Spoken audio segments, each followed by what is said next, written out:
Welcome to Meaningful Moments. In the evenings, I've been shifting from Chantilly to Frederick.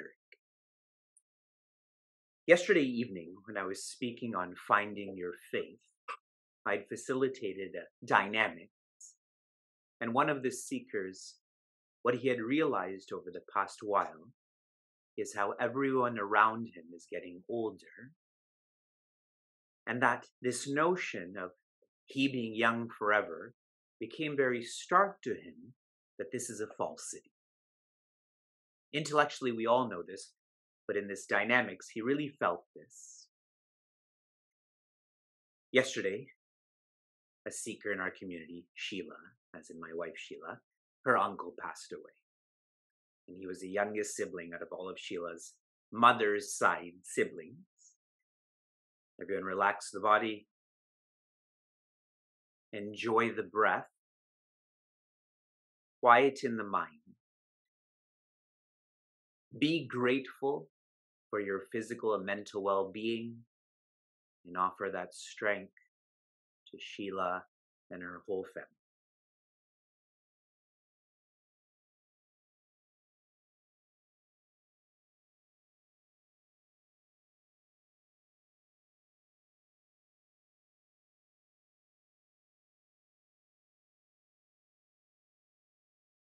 Sarve santu niramayaha. May all be inward looking for the source of strength.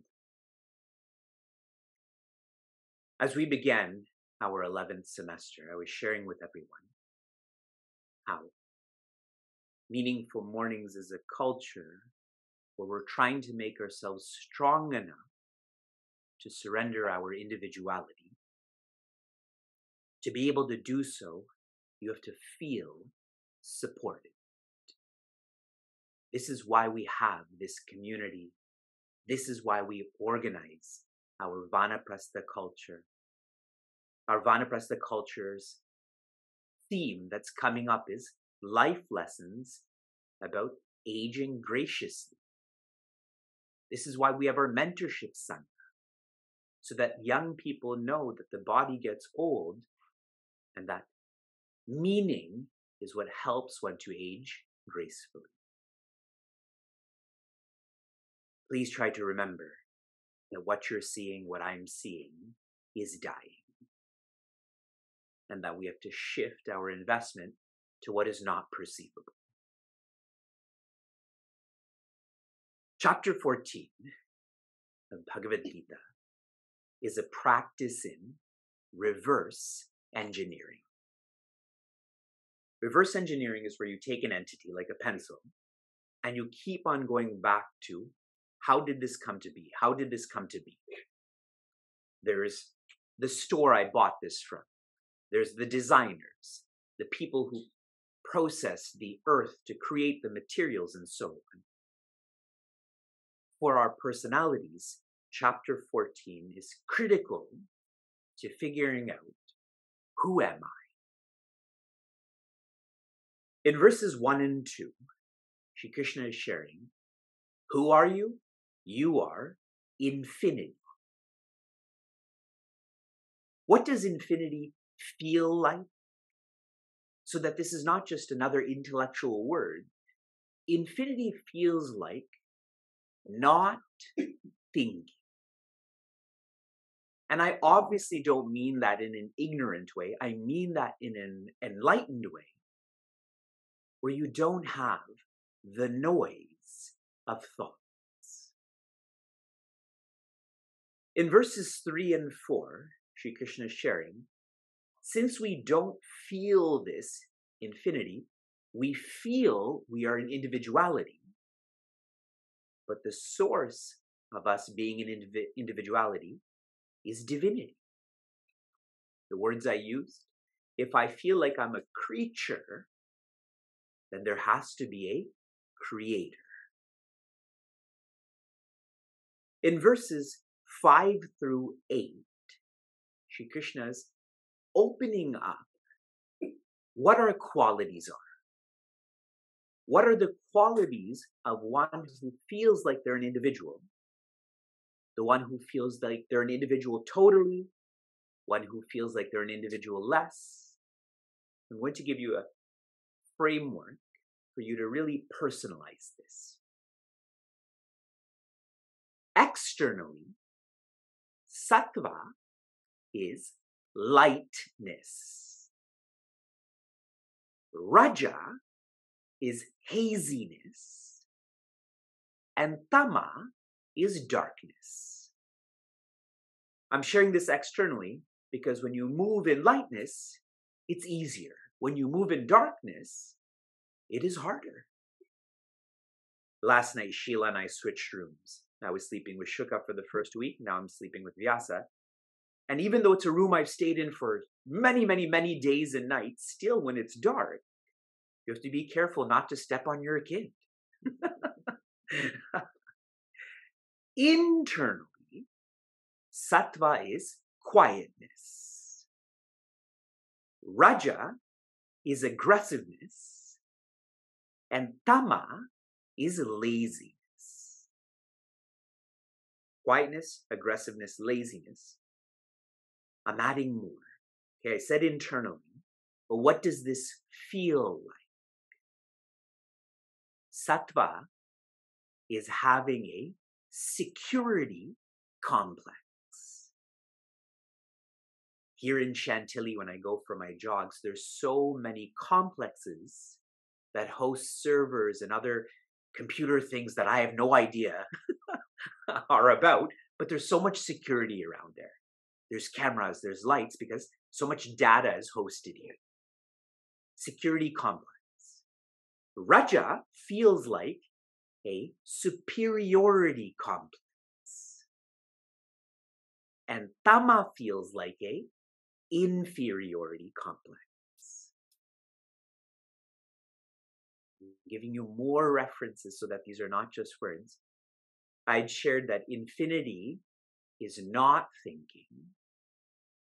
Sattva is where you are thinking, but you're thinking of others. Raja is you thinking of others about how they're thinking about you. So you are thinking about others, but the reference is you. Tama is where you're only thinking about you. Thinking about oneself. Are the gunas clear? See, before this chapter, everyone was sattvic. Now that vyasaing is happening, we're slowly falling. But this is not for us to be negative, but I have to be honest and admit where I am so I can grow from there. In the 8th verse, zooming into this, Shri Krishna shares, tama comes from forgetting that you are Bharata. Your nature is not lightness, but it is light. When you forget who you are, what happens is one becomes confused. Ajnana expresses as moha. Shri Krishna gives more details. Someone who's confused, they live by carelessness, laziness, and sleepiness.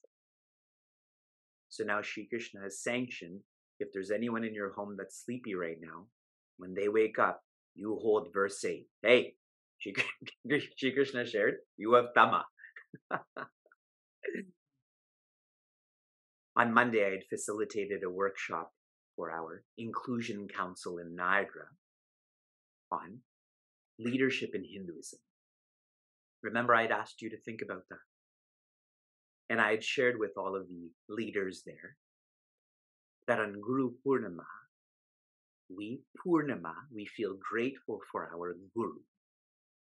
What does Guru mean? Guru means darkness. Even sattva has a trace of darkness, which is why I called it lightness and not light. And Ru means the one who dissolves that, destroys that.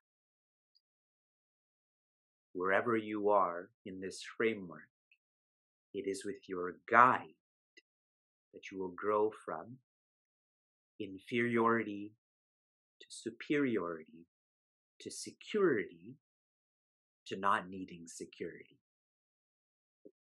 With infinity, what do you need security from? We continue to verse 9. I told you this table of contents keeps opening up. Sattvam sukhe sanjayati raja karmani bharata jnanam avritya tu tamaha pramade sanjayatyuta. Joy. Sri Krishna shares in the first quarter. Sattvam sukhe sanjayati, that sattva makes one grow in sukha. That's the translation. Raja makes one grow in karma. And tama makes one grow in pramada. Sukha means happy. I'm not saying happiness. Those are different. Happy is relative. Happiness is absolute. Karma is action. And pramada means carelessness. So Sri Krishna is restating what he's already spoken about. He's restating this so that we're comprehensively reflecting on this. I will add more references. As you associate, so you think. As you think, so you develop.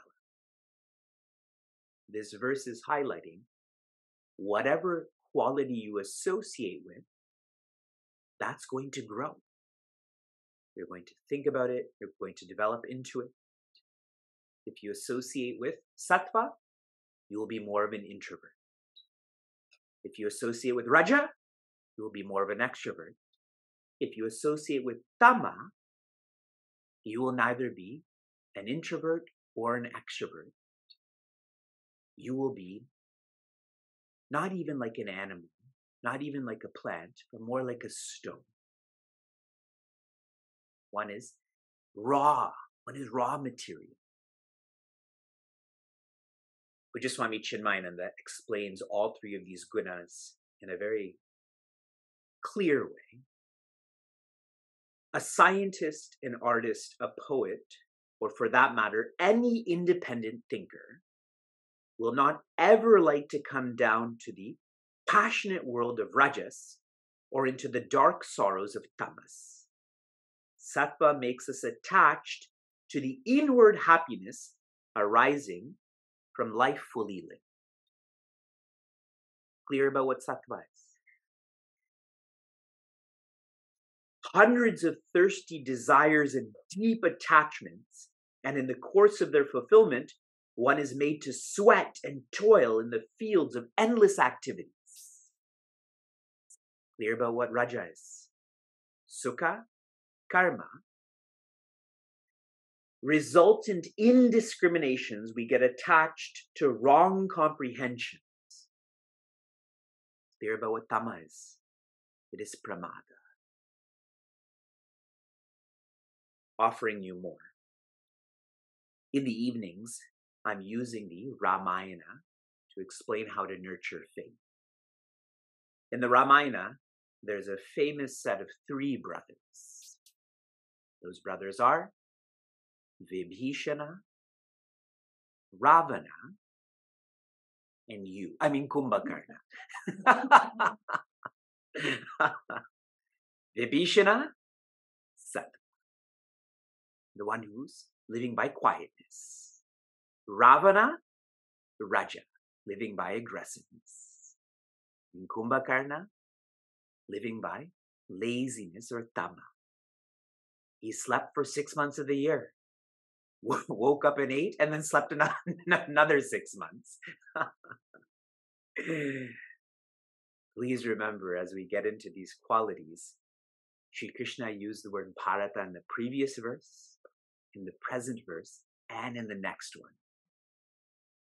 Rata means reveling or nature, and bha means light. Your nature is not even sattvic. It is sat. Not lightness, but light. Climb this ladder. Keep evolving. Shri Krishna will give us more practices as this chapter unfolds. From inspiration to application, your application yesterday was to continue to invite and donate for our Prithvi Utsava. The word Utsava means uplift. In English, we define this as festival, but a festival is supposed to make you feel uplifted. Very much in line with the gunas, correct? From laziness to aggressiveness to quietness to silence. Our Prithvi Utsava is a practice in evolving. Your application for this morning is, who am I? I want you to introspect between Tama, Raja, and Sattva.